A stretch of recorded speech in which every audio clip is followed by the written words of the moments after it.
కథా స్రవంతి నిరంతర కథాప్రసార వాహిని కథల భాండాగారం కథాస్రవంతిని ఆదరిస్తున్న అభిమాన శ్రోతలకు నమస్కారం.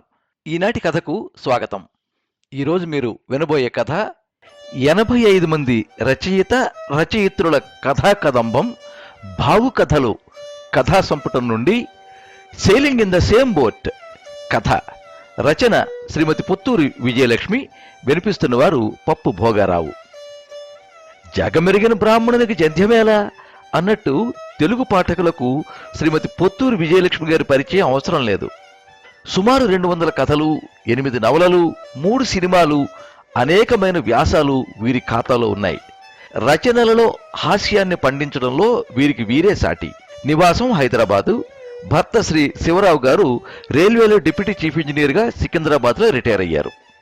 ఈ కథనం మీకు నచ్చినట్లయితే ఈ వీడియోని లైక్ చేయండి, మీ మిత్రులకు షేర్ చేయండి, మీ అభిప్రాయాన్ని కామెంట్స్లో తెలియజేయండి.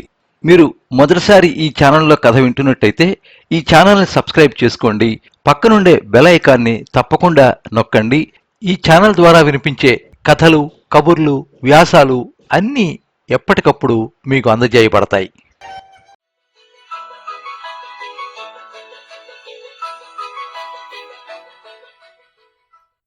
ఇక పదండి కథలోకి. ఉదయం 8 గంటలయ్యింది. కూరగాయల మార్కెట్లో సందడి మొదలైంది. తెల్ల పంచే షర్టు వేసుకుని చేతిలో సంచి పుచ్చుకుని మార్కెట్లోకి వచ్చాడు కృష్ణారావు. చాలా చిరాగ్గా ఉంది అతనికి. నా కర్మ కొద్దీ దొరికారు ఈ కుటుంబం అని 100వ తిట్టుకున్నాడు. ఆ వేళ అతగాడి పెద్ద బావమరిది వస్తున్నాడు ఊరి నుంచి. మామూలుగానే మంచి పవర్ఫుల్గా ఉంటుంది అతని భార్య కృష్ణవేణి. ఇక రాత్రివేళ అసుర శక్తులు విజృంభించినట్టు వాళ్ళ వైపు వాళ్ళు వస్తే ఆ పవర్ 4 రెట్లు పెరుగుతుంది. వాళ్ళు నెలకోసారి వచ్చినా సరే జీవితంలో మొదటిసారి వచ్చినట్టు మర్యాదలు చేస్తుంది. సరే పోని చెయ్యని అని ఊరుకుందాం అనుకునేటందుకు లేదు. భారం తన మీద పడుతుంది. అదేం చిత్రమో, ఆ కుటుంబంలో అందరివి విలక్షణమైన రుచులు. తమ్మకాయ, కొబ్బరి పువ్వు, పనస గింజలు, నేతి బీరకాయ వంటివి కావాలి. ఒక్కసారి ఛార్జీలు పెట్టుకుని ఈ గుంపుని కాశీకి తీసుకెళ్లి ఈ కూరలన్నీ అక్కడ వదిలించేసి తీసుకురావాలని కోరిక కృష్ణమూర్తికి. ఇవాళ రాబోతున్న ఆ శాల్తీకి వాక్కాయ పచ్చడి ఇష్టమట. సంచి పుచ్చుకుని మార్కెట్కి వచ్చాడు. వాక్కాయలు ఎలా ఉంటాయో తెలియదు అతనికి. ఎవరినో అడిగితే అదిగో ఆ బండి మీద ఉన్నాయి చూడండి అన్నారు. తెలుపు, ఎరుపు, ఊదా రకరకాలైన రంగుల్లో ఉన్నాయి. ఏమిటోయ్ అన్ని రంగుల్లో ఉన్నాయి అని అడిగాడు. వాక్కాయలు అట్లాగే ఉంటాయి సార్ అన్నాడు అతను. ఇరుకుని పడ్డాడు కృష్ణమూర్తి. ఒక మారు ఇలాగే బీరకాయలు ఎంత ముదురుగా ఉంటే అంత శ్రేష్టమని ఒకటి చెబితే నమ్మి తీసుకెళ్లాడు. తల వాచేలాగా పడ్డాయి చీవాట్లు. ఫోటో తీసి వాట్సాప్లో అడుగుదాం అనుకుని ఫోన్ చేశాడు. ఛార్జింగ్ లేదు. కడుపులో నుంచి దుఃఖం తన్నుకొచ్చింది. ఎప్పుడు ఇంతే. తను ఛార్జింగ్ పెట్టుకుంటే చాలు ఎవరో ఒకళ్ళు వచ్చి పీకేసి వాళ్ళ ఫోన్ ఛార్జింగ్ పెట్టుకుంటారు. పోనీ వాళ్ళ ఛార్జింగ్ అయ్యాక తన ఫోన్ పెడతారా అంటే పెట్టరు. అనాథలాగా పడి ఏడుస్తూ ఉంటుంది తన ఫోను. ఏం చేయాలా అని చూస్తూ ఉంటే తనలాంటి మనిషి అదే వయసు, అదే ఆహార్యం, అదే విధమైన అయోమయంతో అక్కడికి వచ్చాడు. ఆయనకి కాకరకాయలు కావాలి. వెతుక్కుంటూ వచ్చాడు. అతగాడి పేరు రామారావు. ఆ బండి పక్కనే ఉంది కాకరకాయల బండి. కిలో ఎంత అని అడిగాడు. చాలా చీప్ సార్, కిలో 200 రూపాయలే అన్నాడు ఆ బండి అతను. రామారావు గుండె దడదడలాడింది. ఏమిటి మరీ అన్యాయంగా ఉంది, యాపిల్ కూడా ఉండవంత ధర అన్నాడు. ఇవి ఎప్పుడు ఇంతే సార్ అన్నాడు ఆ అబ్బాయి. రామారావు ఇరకాటంలో పడ్డాడు. ఆ వేళ వాళ్ళ ఇంట్లో కిట్టి పార్టీ.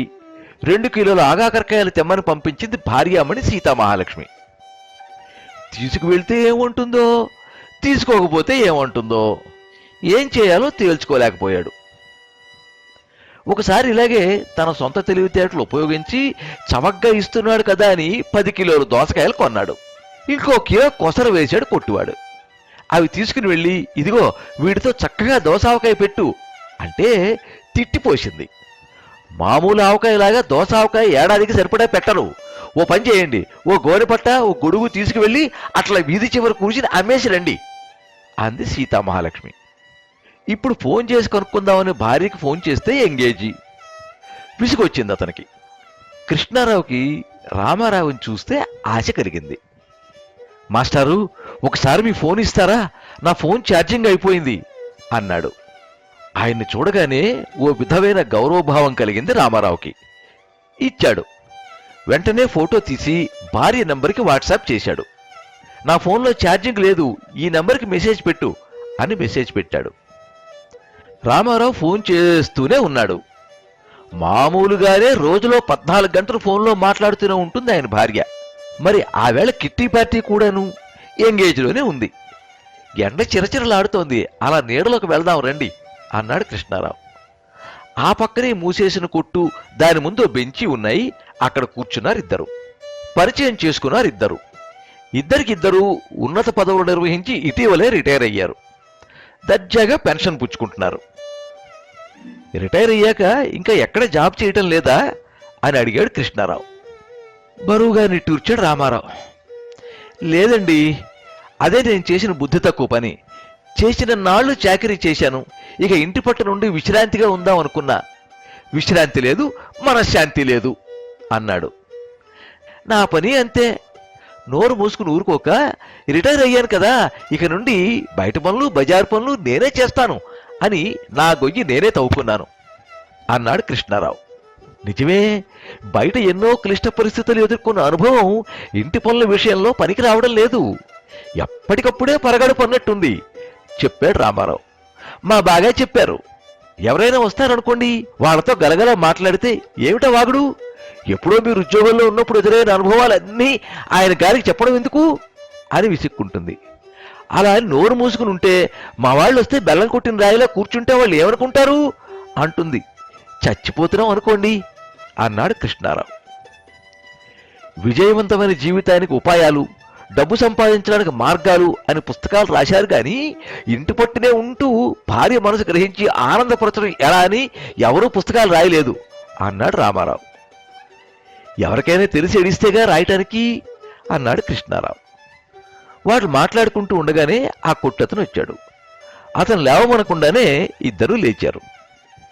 మీ మెసేజ్ రాలేదు, నాకు ఫోన్ కలవడం లేదు, ఆఖరిసారిగా ప్రయత్నం చేద్దాం, మీరు మళ్ళీ మెసేజ్ పెట్టండి అని రామారావు ఫోన్ ఇచ్చాడు. మళ్ళీ మెసేజ్ పెట్టాడు కృష్ణారావు. అదృష్టం బాగుండి వెంటనే మెసేజ్ వచ్చింది. బయటికి వెళ్ళేప్పుడు ఫోన్లో ఛార్జింగ్ ఉందో లేదో చూసుకోమని 1,00,000 సార్లు చెప్పాను. బుర్రకు ఎక్కితే కదా. బాగానే ఉన్నాయి వాక్కాయలు, తీసుకోండి. రామారావు ఫోన్ చేస్తే మళ్ళీ ఎంగేజ్. ఇలా కాదని మరో మార్గం ఆలోచించాడు.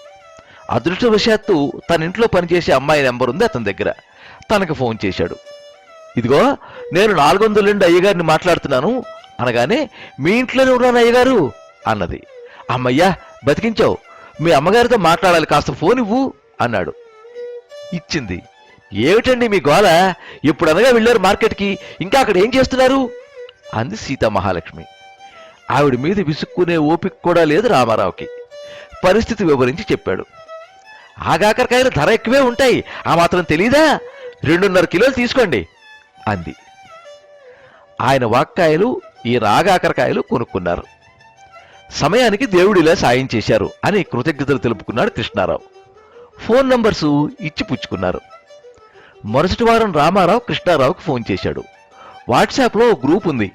అందులో అందరూ మనలాంటి వాళ్లే. తమ తమ అనుభవాలు పంచుకుంటున్నారు. బాగుంది, నన్నెవరో చేర్చారు, నేను మిమ్మల్ని చేరుస్తున్నా అన్నాడు. అలాగే చేర్చండి అన్నాడు కృష్ణారావు. ఆ గ్రూప్ పేరు sailing in the same boat.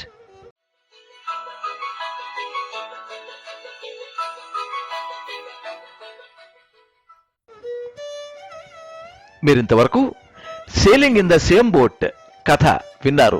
రచన శ్రీమతి పుత్తూరు విజయలక్ష్మి. వినిపించిన వారు పప్పు భోగారావు. ఎప్పుడు మీ అభిమానాన్ని కోరుకునే పప్పు భోగారావు. సర్వే జనాః సుఖినో భవంతు. కథా స్రవంతి